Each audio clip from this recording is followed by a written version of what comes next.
How's it going, everybody? Raising Hell here, and today we're taking a look at the PC version of Total War Battles Kingdom.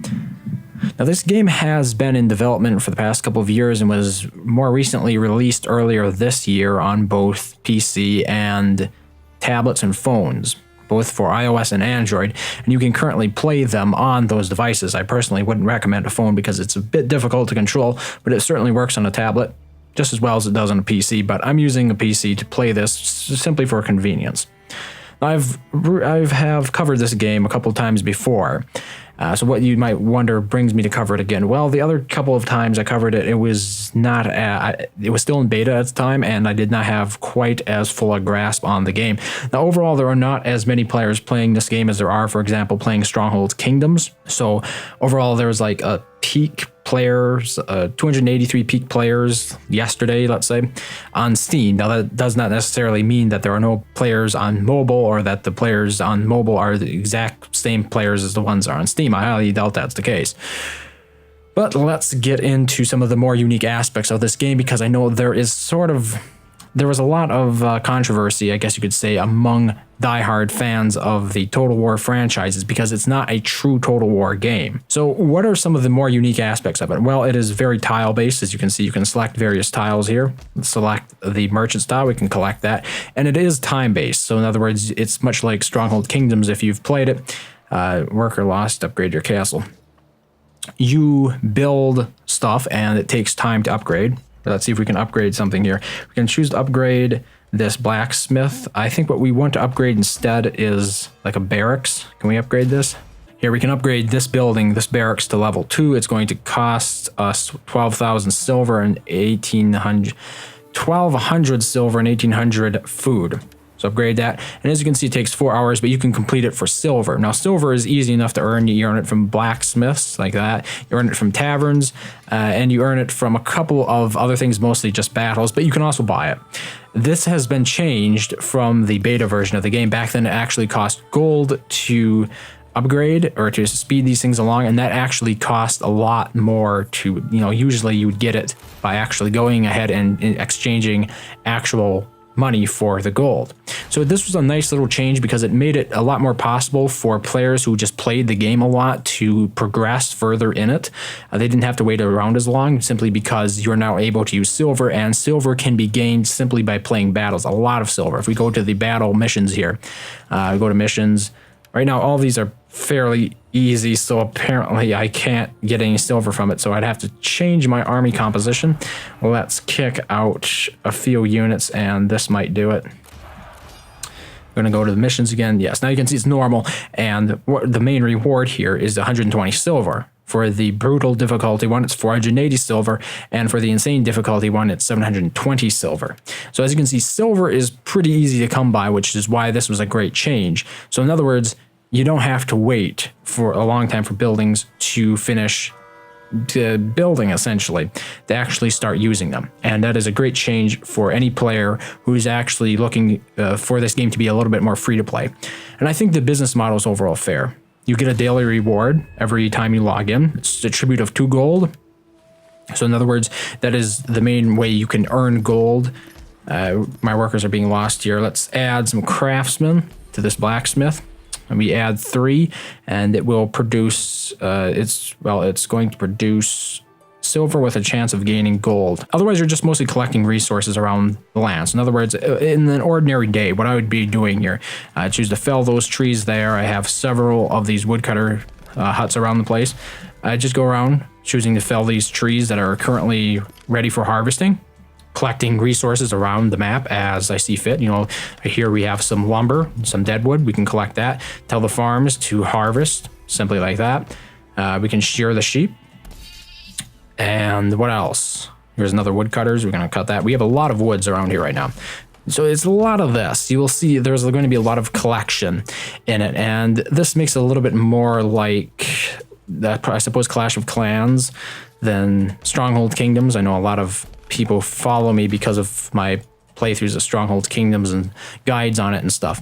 Here we have some deer to hunt. So it's different from Stronghold Kingdom significantly enough where I wouldn't feel confident comparing it really to the game. But at the same time, it's better than Clash of Clans, I think, as well. And those could be fighting words. But the dynamic terrain is really what has attracted me to this game. So, for example, we have a total of 5 different levels right here. This terrain right here is very high. As you can see, my castle here is built on very high terrain, and it gradually goes down. That's high terrain. This is medium terrain. If we mouse over here, you can see this terrain is actually low, but it won't say it. Okay, this terrain is low right here. The terrain below that is very low, and it plays into a dynamic with the water. So in other words, you can control how these rivers flow through your land simply by altering the terrain. And you can cause some pretty terrible things to happen if you are not careful with how you manage the water. You can cause the land to become entirely flooded if you're not careful on what you do with the water. And there have been some pretty good guides on Steam that explain how this all works. The water flows from the top of the map and it flows down to the south. So in other words, north to south. Up north, there are like high mountains, and down south we have the ocean. And the water wants to get to the ocean. And if you do not create an easy path for it to get there, it will actually flood your entire empire. So that is actually quite exciting to me, because your buildings, they will take damage when you flood them. So you have to be careful with how you manage the land. And it comes down to the ability to even manage the land to begin with. For example, I can adjust, okay, I can't, it's a little bit too high right there. Here, I can lower this terrain. Simply like that. It's just take 5 seconds, and after it's lowered, you'll see there, now it's a lower terrain. It will turn to grass over time. It takes 22 hours, and you cannot speed that up. So there are like 3 main types of goods. There's the silver, there's the food, and there's the stone. Oh, there are 4. And there's wood. And then there's the special resource, which is gold. It says it's gained from the Merchants Guild, King's Path, battle quests, taverns, gold deposits, wolves, cattle farms, and tombs. That's right. So you can also butcher cattle. Let's buy some cattle. It costs silver to buy some, and once we get them on the map, right there they are. We have to wait for them to grow up, and then we can actually sell them. So like I said, there are plenty of ways to actually get the in-game currencies. Gold is probably the most universal currency, and it was much more powerful until the update where they actually made it possible to hurry buildings along simply using silver, which was a great change in my opinion. For anybody who's interested in playing it free-to-play, it is. So now you might be wondering, what about the actual combat? This is probably one of the more critical aspects for anybody who's actually a fan of Total War games, right? It's quite a bit different. Like, there's really no real-time strategy involved in it. What we're going to do here is I have on my right side of the screen here is my current army formation. We can add a couple more longbows. Let's see here, longbow archers. Let's just add this one. I can drag them over, and let's take a look at the battle quests now. We have missions and we have battle quests. The difficulty scales to your current army. So in other words, the reason that one is difficult because I have too few strong units in my current formation here. I'm gonna add another one, and we're going to see something a little bit more normal right there. This one's easy, this one's challenging. There's a bit of a jump there. We can re-roll the missions if we don't like these, so go ahead and change it. It actually changed it to brutal. So now I have easy. Easy won't earn you anything. Brutal will earn you a lot. And let's just do easy, because I don't want to have to think too much about it when we're playing. So here we go. But once that is done, as you can see, we have a bracelet up on top. We can add little bonuses. Most of these cost bracelets to buy. You used to be able to buy them with gold. I'm not sure you can anymore, but you definitely can buy them with bracelets. After that 20 seconds or so is up, then we actually get into the formation of everything. So what we have here are 3 rows, or columns, however you want to look at it. It's a 3x3 grid, and the units that you have in the front are going to be your melee units. You can switch them up. Like you can see this guy, the AI, he actually switched his archers to the front for some unknown reason. I actually want to set up spear wall here for all of these units. Those are special abilities that all units get, and once they are upgraded enough. And now we're going to essentially charge. If we click at the right time, the charge will be good, great, or just poor. Now we want to make sure that we focus with the archers. I'm going to have them fire to the rear. Once we see that, okay, my invincibility for that one, the spearmen, all these spearmen no longer have their invincibility anymore. We can use special abilities like hornets to distract units. We can add this sword ability. I forget what it's called. Here is, okay, that ability I'm not going to use yet. These units are being shredded. So I'm gonna give the archers the shield. As you can see, it's going pretty easily. You can restore your ability. So in other words, to sum it up, how it works is each of your units has an ability. Each of your units has the ability to move around on this grid. So we can move, like we can swap these 2 units like this. I can go ahead and reinforce these. I'm gonna draw these spearmen back and put my swordsmen up in front.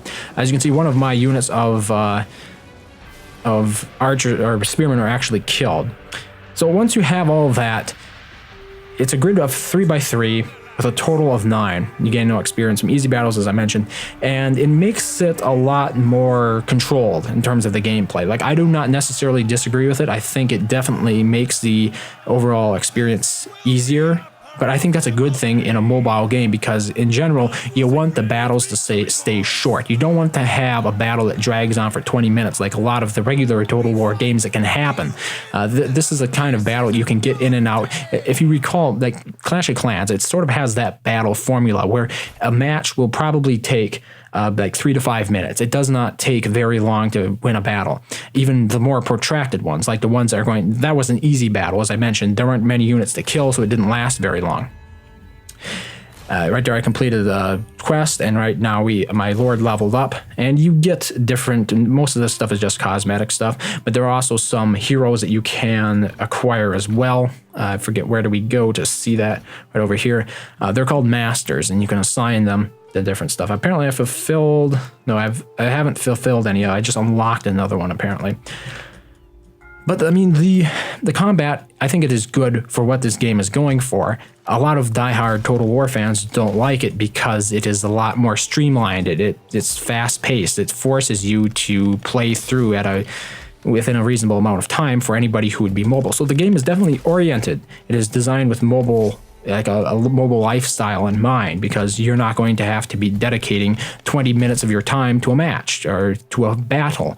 And I think that is actually a good thing. I think it diversifies sort of the Total War brand and gives people more options in terms of what they can play. I'm personally not a huge fan of the Total War battle formula in its form in a lot of the more popular ones, like the older titles.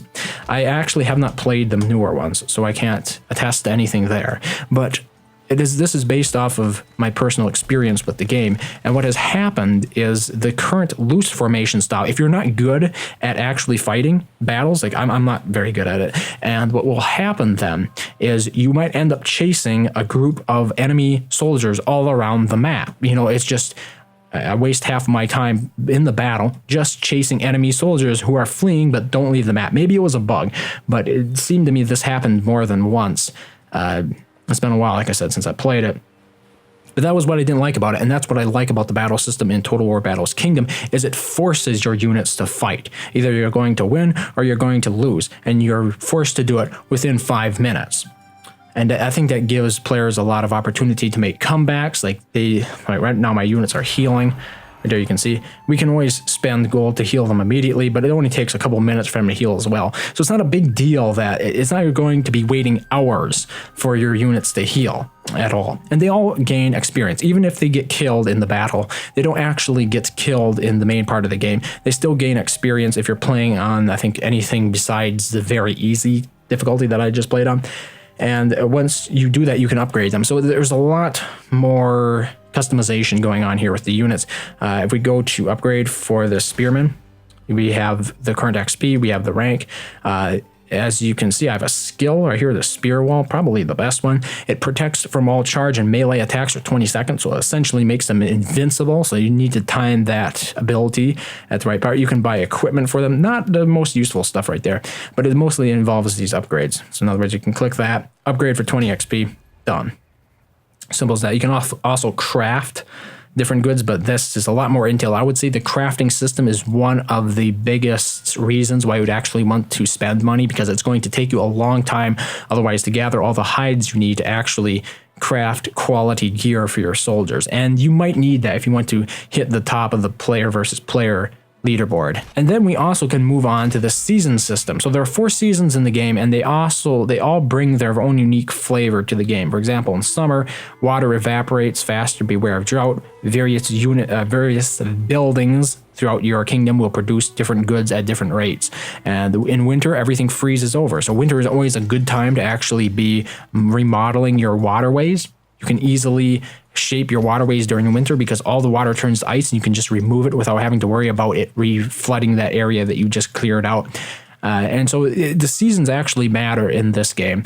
Especially summer and winter. Summer things dry up, winter things freeze over. The two in-between seasons are pretty moderate, but you can adjust, you can change it to whatever season you want if you're willing to pay gold. Each season lasts a couple of days. Like right now I have 9 hours and 32 minutes left. So you go through the seasons relatively quickly, and yet you're at the same time, you're still given enough time to actually take advantage of those abilities that the season really, the advantage is the opportunities the current season presents you, the player, with. And I think that's a good thing. One last thing, something new that they added on was the Viking outpost business. I have played through this, and overall, I think it is mostly just a waste of time. The rewards are too small considering the amount of effort you have to put into actually building up a second castle away, or a second kingdom away from this kingdom, and you could be investing a lot of time in it. So maybe for players who just have a lot of time to spend on the game, it would be an interesting aspect of it, but overall I would just ignore it because the rewards are simply not worth it due to the amount of time that's required to be invested in it overall. And that's pretty much it. I mean, if we look at the castles here, what exactly is going on, maybe I didn't explain this. You have a keep in the center, then you have buildings built all around it. Depending upon which buildings you place next to other buildings, they'll be providing adjacency bonuses. And you can pretty much choose where to build your castle. Like I can go ahead and demolish this castle and build it somewhere else. If I demolish the keep, it will all the other buildings will slowly decay around it. But I can choose where to locate these things. It's not like they're stationed on one location on the maps in a static sense. And the roads, you can also build roads. So, for example, we could bridge this road out from here. Well, we can connect a road right here. See, like that. There we go, building the road.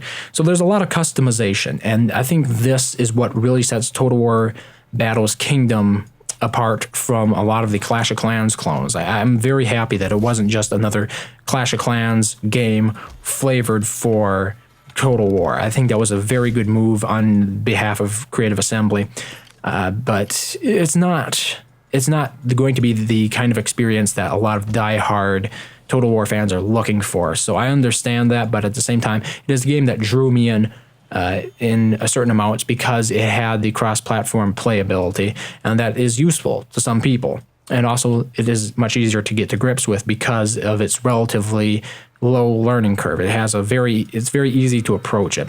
The user face is friendly. There are some very nice aesthetic choices, I think. Like for example, when we look at the main build menu, all of the icons for building stuff, they're like stained glass windows, and that's an art style that I don't really see a lot, and it's pretty nice. It's pretty distinct. It sets it apart from a lot of the competition, and I think that's good if you want to have a game that actually appeals to people who might be sick of the existing games out there that are like this. They're sort of in the similar real-time strategy mobile niche.